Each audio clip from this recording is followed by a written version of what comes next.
آمن الرسول بما أنزل إليه من ربه والمؤمنون كل آمن بالله وملائكته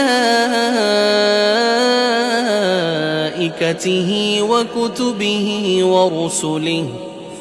لا نفرق بين أحد من رسله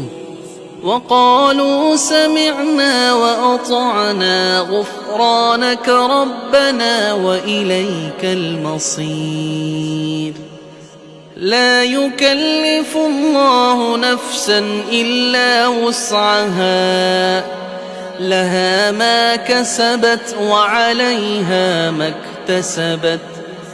ربنا لا تؤاخذنا إن نسينا أو أخطأنا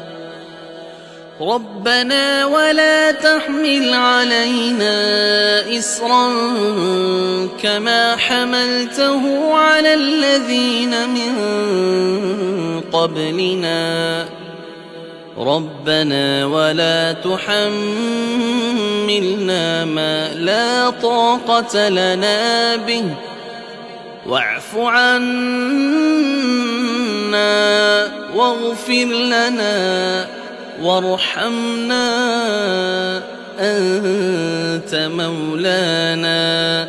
فانصرنا على القوم الكافرين.